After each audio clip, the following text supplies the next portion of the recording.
السلام علیکم students, welcome to my YouTube channel study with M are.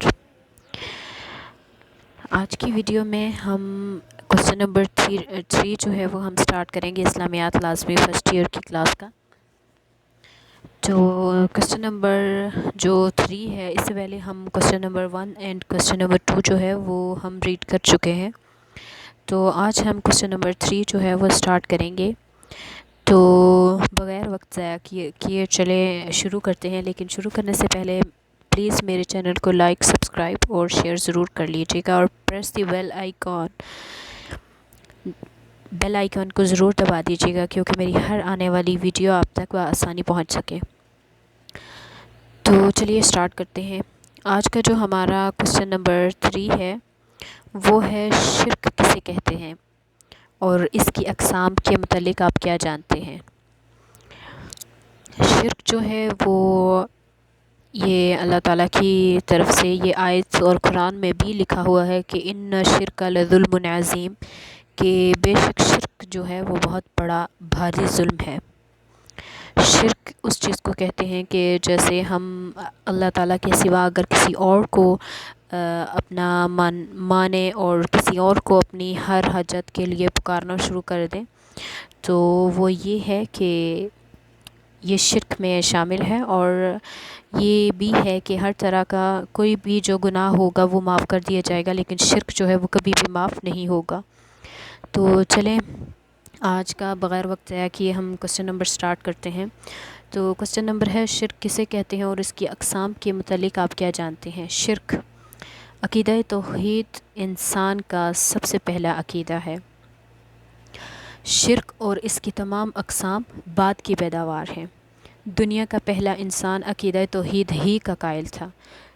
پہلے انسان حضرت آدم علیہ السلام تھے، جو اللہ تعالیٰ کے پہلے نبی تھے۔ آپ صلی اللہ علیہ وآلہ وسلم نے اپنی اولاد کو بھی اسی عقیدہ کی تعلیم دی، مگر جیسے جیسے انسان آبادی میں اضافہ ہوتا گیا، جیسے جیسے انسانی آبادی میں اضافہ ہوتا گیا اور لوگ ادھر ادھر بکھرنے لگے، تو آہستہ آہستہ لوگوں نے سچی تعلیمات کو بھلا دیا اور گمراہی کا شکار ہو کر ایک خدائے بزرگ کو برتر کی بجائے کئی خدا ماننے لگے، اور اللہ تعالیٰ کے ساتھ انہیں بھی معبود بنا لیا۔ ان لوگوں نے جس چیز کو ہیبت ناک دیکھا، اس سے ایسے خوفزدہ ہوئے کہ اسے دیوتا سمجھ لیا اور اس کی پوجا شروع کر دی۔ اس کی پوجا پاٹ شروع کر دی۔ اس طرح انہوں نے آگ کا دیوتا، سمندر کا دیوتا اور آندھیوں وغیرہ کے دیوتا گھڑ لیے۔ دوسری طرف جن چیزوں کو بہت نفع بخش پایا ان کی بھی پوجا شروع کر دی۔ گائے وغیرہ کی پوجا اسی وجہ سے شروع ہوئی۔ ان لوگوں کی ہدایت کے لیے اللہ تعالیٰ نے یکے بعد دیگرے کئی پیغمبر بھیجے، جنہوں نے ان کو توحید کا بھولا ہوا سبق یاد دلایا اور شرک کی مذمت کی۔ قرآن مجید میں شرک کو بہت بڑا ظلم کہا گیا ہے۔ اللہ تعالیٰ فرماتا ہے ان الشرک لظلم عظیم، یہ سورہ لقمان کی آیت ہے۔ بے شک شرک بڑا بھاری ظلم ہے۔ ایک دوسری جگہ ارشاد ہوا ان اللہ لا یغفر ان یشرک بہ ویغفر ما دون ذلک لمن یشاء، یہ سورۃ النساء کی آیت ہے۔ اللہ تعالیٰ یہ بات معاف نہیں کرتا کہ اس کے ساتھ کسی کو شریک بنایا جائے، لیکن اس کے علاوہ جس کسی کو بھی چاہے گا بخش دے گا۔ شرک کا لغوی معنی، یہ کوسچن آپ کو آ سکتا ہے کہ شرک کا لغوی معنی بیان کریں، تو یہ آپ شارٹ آنسر کوسچن میں آپ یہ لکھ لیجئے کہ شرک کا لغوی معنی بیان کیجئے۔ تو اس کا مطلب ہے، اس کا لغوی معنی ہے شرک کے لغوی معنی حصہ داری اور ساجے پن کے ہیں۔ اور دوسرا آنسر کوسچن شارٹ میں آپ کو یہ بھی آ سکتا ہے کہ شرک کا اصطلاحی معنی بیان کریں۔ دین کی اصطلاح میں شرک کا مفہوم یہ ہے کہ اللہ کی ذات یا صفات کے تقاضوں میں کسی کو اس کا حصہ دار اور سازش ٹھہرانا۔ شرک کی اقسام، یہ بھی آپ کو آ سکتا ہے کہ شرک کی کتنی اقسام ہیں وہ آپ بیان کریں۔ تو شرک کی جو اقسام ہیں وہ 1 2 3 ہیں۔ تو سب سے پہلی جو ہے وہ ہے، شرک کی اقسام جو ہیں وہ 3 ہیں، اور سب سے پہلی ہے ذات میں شرک۔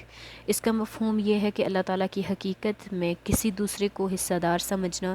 اس کی ایک صورت یہ ہے کہ کسی دوسرے میں یہی حقیقت مان کر اسے اللہ تعالیٰ کا ہمسر اور برابر سمجھنا، اور دوسری صورت یہ کہ اللہ تعالیٰ کو کسی کی اولاد سمجھنا یا کسی کو اللہ تعالیٰ کی اولاد سمجھنا، کیونکہ والد اور اولاد کی حقیقت ایک ہی ہوتی ہے، لہٰذا جس طرح 2 خداؤں یا 3 خداؤں کو ماننا شرک ہے، اسی طرح کسی کو اللہ تعالیٰ کا بیٹا یا بیٹی سمجھنا بھی شرک ہے۔ اللہ تعالیٰ فرماتا ہے لم یلد ولم یولد ولم یکن لہ کفوا احد۔ یہ سورۃ الاخلاص کی آیت ہے، اس کا ترجمہ ہم نے پیچھے بھی پڑھا تھا۔ اس کا ترجمہ ہے نہ اس سے کوئی اولاد ہے، نہ وہ کسی کی اولاد ہے، اور نہ کوئی اس کے برابر کا ہے۔ قسم نمبر 2 جو ہے وہ ہے صفات میں شرک۔ اس کا مفہوم یہ ہے کہ خدا تعالیٰ جیسی صفات کسی دوسرے میں ماننا اور اس جیسا علم، قدرت یا ارادہ کسی دوسرے کے لیے ثابت کرنا، کسی دوسرے کو ازلی و ابدی سمجھنا یا کسی دوسرے کو قادر مطلق تصور کرنا، یہ سب شرک ہے۔ یا کسی دوسرے کو قادر مطلق تصور کرنا، یہ سب شرک ہے۔ اللہ تعالیٰ فرماتا ہے لیس کمثلہ شیء، کوئی چیز اس کی مثل نہیں۔ یہ سورۃ الشعراء کی آیت ہے۔ کیونکہ ہر مخلوق اللہ تعالیٰ کی محتاج ہے، جس میں جو صفت بھی پائی جاتی ہیں وہ اللہ تعالیٰ کی عطا کردہ ہیں، جبکہ اللہ تعالیٰ کی تمام صفات ذاتی ہیں، کسی کی عطا کردہ نہیں ہیں۔ صفات جو ہیں اس کی قسم جو تیسری ہے وہ ہے صفات کے تقاضوں میں شرک۔ اللہ تعالیٰ عظیم صفات کا مالک ہے۔ ان صفات کی عظمت کا تقاضا یہ ہے کہ اسی کی عبادت کی جائے اور اسی کے سامنے پیشانیاں جھکائی جائیں، حقیقی اطاعت و محبت کا صرف اس کو حقدار سمجھا جائے، اور یہ ایمان رکھا جائے کہ وہی کارساز ہے، اقتدار اعلیٰ صرف اسی کے ہاتھ میں ہے، اسی کے قوانین پر عمل کرنا ضروری ہے، اور اس کے قوانین کے مقابلے میں کسی کا قانون کوئی حیثیت نہیں رکھتا۔ قرآن مجید میں ارشاد ہے اللہ تعبدوا الا ایاہ، یہ سورۃ الاسراء کی آیت ہے، تم صرف اسی کی عبادت کیا کرو۔ وَإِلَٰهُكُمْ إِلَٰهٌ وَاحِدٌ لَا إِلَٰهَ إِلَّا هُوَ، یہ سورۃ البقرہ کی آیت ہے، اور تمہارا معبود ایک خدا ہے بجز اس کے کہ کوئی معبود نہیں۔ وَمَن لَّمْ يَحْكُم بِمَا أَنزَلَ اللَّهُ فَأُولَٰئِكَ هُمُ الْكَافِرُونَ، یہ سورۃ المائدہ کی آیت ہے، اور جو کوئی اللہ کے نازل کیے ہوئے احکام کے مطابق فیصلہ نہ کرے تو یہی لوگ کافر ہیں۔ ان الحکم الا للہ، حکم صرف اللہ کے لیے ہے، اللہ تعالیٰ ہی کو منعم حقیقی سمجھا جائے اور خلوص دل سے اس کا شکر بجا لایا جائے۔ یہ شکر صرف یہی نہیں کہ زبان سے یا اللہ تیرا شکر ہے کہہ دیا جائے، بلکہ اس کی حقیقی صورت یہ کہ اپنی عبادت و بندگی کا رخ صرف اللہ کی ذات کی طرف پھیر دیا جائے، اور غیر اللہ کی عبادت و بندگی کا اپنی عملی زندگی میں کوئی شائبہ تک نہ رہنے دیا جائے۔ آج کا ہمارا کوسچن نمبر 3 جو ہے وہ کمپلیٹ ہو گیا، اینڈ آئی ہوپ سو کہ آپ نے میری ویڈیو سے بھرپور فائدہ اٹھایا ہوگا اور اٹھا بھی رہے ہوں گے۔ سو پلیز جس بات کے بارے میں آپ کو سمجھ نہ آئی ہو، کسی بھی کوسچن وغیرہ کے بارے میں اگر پوچھنا ہو تو پلیز نیچے کمنٹ باکس میں کمنٹ کر دیجیے گا۔ تو اگلی انشاءاللہ کوسچن نمبر 4 کے ساتھ حاضر ہوں گے اگلی ویڈیو میں انشاءاللہ۔